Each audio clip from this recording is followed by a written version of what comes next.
All right, so I'm going to tell you a little story about Larry. Did you know that Larry originates from BC?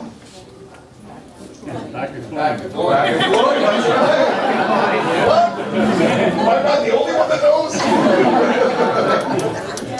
All right, so this is a small community north of Melville, yes? Yeah, whatever.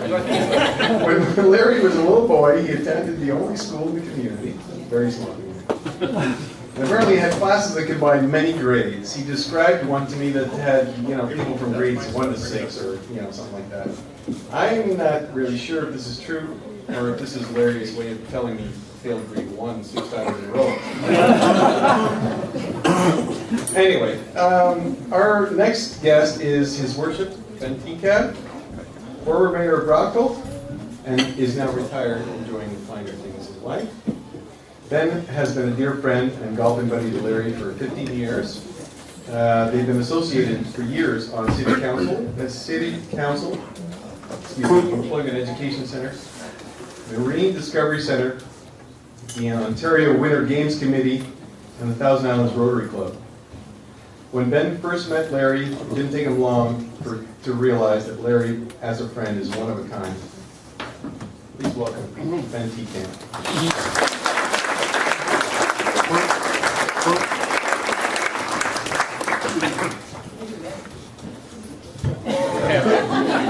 You don't have to be nice to them. We're going to change the tempo here.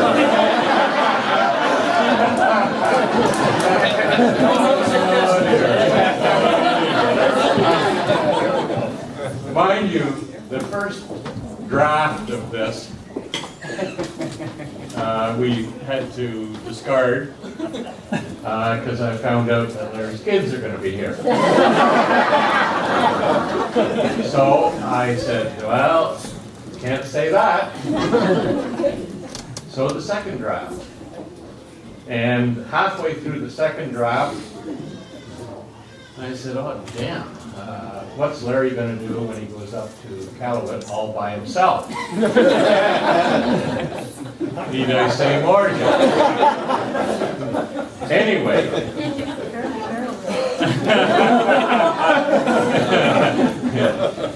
I was going to say, was that all? Never mind. Well, Larry, we've waited a long time for this. I should say the roast, not you leaving. But nevertheless, if that's what it takes to have a roast, then this is the way it is. First of all, I need to do a little bit of a sort of room check. Anybody here that works for Revenue Canada? That's good news. Are there any policemen here? Scratch page 2. Guys, you have any earplugs? It might be appropriate under the you'll hear about that. Do we have any clergy in our midst? No? How about former wives?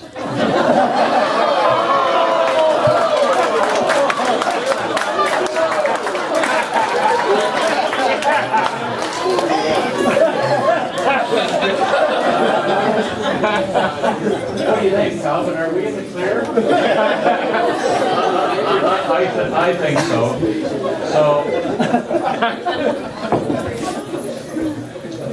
Having said that, I guess this draft, which is you're going to have to put up with, but back in the beginning, and I mean way in the beginning, there was heaven and earth, and of course there was Larry Journal.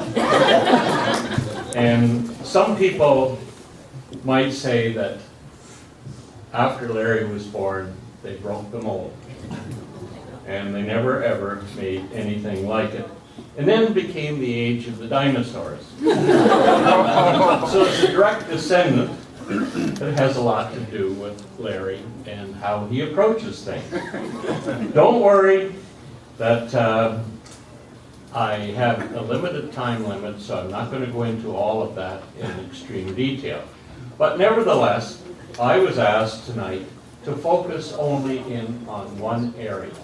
And that one area could keep you here for the wee hours of the morning. And that is my association with Larry as a fellow golfer. And let me tell you, that can fill a book. That can fill a book. So we're going to share with you some of our experiences as Larry, our golf buddy. It would only be appropriate, though, for me to introduce, of course, the rest of our clan. And we have one of them here tonight, Jack Kenny. Jack's sitting at this table. And, of course, Keith Blake, who's not here, Brian Kirk, and myself, I forgot. And we have been enjoying each other's company on golf trips for quite a number of years. And it really started in a manner that was a little bit disjointed. When I say we, a number of groups would travel together and they would end up down in North Carolina somewhere.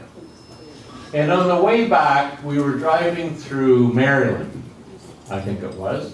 And I guess Larry referred to his car as the Firefly. Fire chicken. Fire chicken. Fire chicken. I was close. And this car went just flying by like no tomorrow. And I've never seen a person drive a car standing through the sunroof. And that's what sort of led to a rule amongst the group that thou shalt never let Larry drive a vehicle or a golf cart. And you have to see it to really believe it. But it's just not my word, because Larry happened to be stopped for speeding in the state of Maryland. Got that? Okay. Well, Larry sort of disputed the whole thing.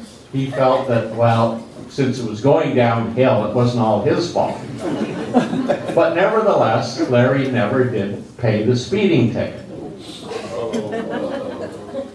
So, in subsequent years, whenever there was a possibility of even considering Larry to drive, he'd say, but you're going to have to let me out before we hit the Maryland border, because if I get stopped again, we're all going to spend the week in jail. So Larry's driving escapades lead something to behold. If you've ever had the opportunity to either be on an excursion or at home, Larry's not always the tidiest person in the world. You know what I'm talking about? Yeah. Larry is the only person that I know who could probably pack and be ready to go in less than 10 seconds. And literally, I mean that. Because when the suitcase opens, it just pops. Because when everything goes into the suitcase, it's literally just thrown in, and he sits on it and does the zipper around the suitcase. And as you can well imagine, when the clothes do come out of the suitcase, they're slightly wrinkled. So when you go on a golf course and you see this guy that's all wrinkled, amongst us we always say we're a very compassionate group, and we happen to pick up this beggar on the corner, and we thought we'd treat him to a round of golf. So Larry, you know, you did inspire us, so I wanted to let you know.